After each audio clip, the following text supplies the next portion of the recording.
तैयार रहिए। स्टार्ट।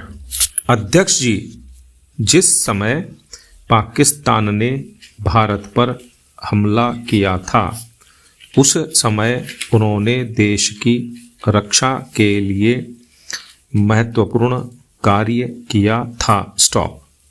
इसके साथ ही मैं मंत्री महोदय को यह भी स्मरण दिलाना चाहता हूँ कि शायद उन्होंने इस पर ध्यान नहीं दिया कि इस बार जो राष्ट्रीय पुरस्कार मिले हैं उनमें रेलवे प्रशासन को केवल 2 ही प्राप्त हुए हैं, जबकि मैं ऐसा मानता हूँ कि हमारी सेना के बाद अगर किसी ने युद्ध काल में सराहनीय कार्य किया है तो वह रेलवे प्रशासन अथवा रेलवे कर्मचारी और अधिकारी हैं। स्टॉप।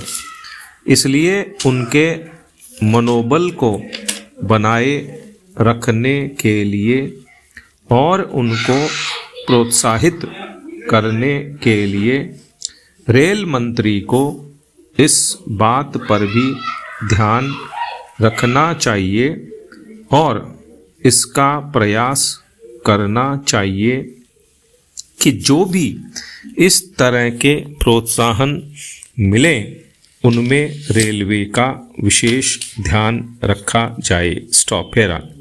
रेल मंत्री महोदय ने अपने वक्तव्य में भी रेलवे कर्मचारियों की प्रशंसा की है या उनको प्रोत्साहन दिलाया है। स्टॉप। लेकिन यह प्रोत्साहन शांति काल में भी बना रहना चाहिए। स्टॉप।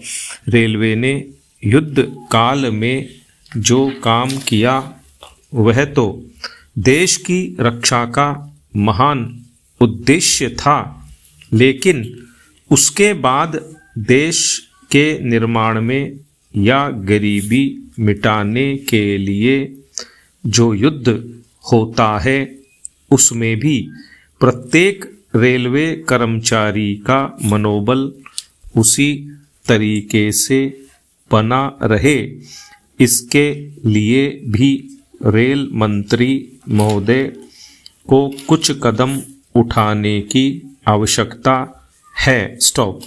मैं ऐसा मानता हूँ कि वह किसी भी तरीके से करें, उनका तरीका कुछ भी हो, लेकिन उनको यह करना चाहिए कि जितने भी रेलवे कर्मचारी हैं, जो भी रेलवे को मुनाफा हो उसमें वह साझीदार हों। स्टॉप।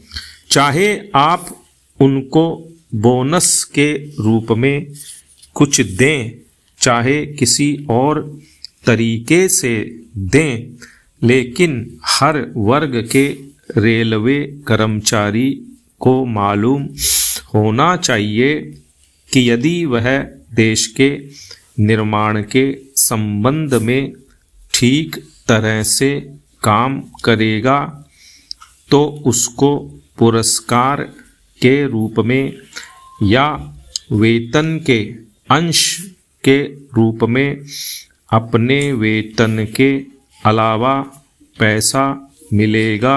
स्टॉप। इसी प्रकार इस संबंध में मैं एक और सुझाव देना चाहता हूँ। स्टॉप। स्वतंत्रता के बाद रेल प्रशासन भारत सरकार का प्रशासन हो गया, लेकिन यह लोकसभा एक विशेष उद्देश्य को लेकर चुनी गई है। स्टॉप। यह उस कार्यक्रम का एक नमूना ही है। स्टॉप। गांधी जी ने जीवन के सभी पहलुओं पर प्रकाश डाला था। स्टॉप। धन को वे संयम से व्यय करने के हक में थे। स्टॉप।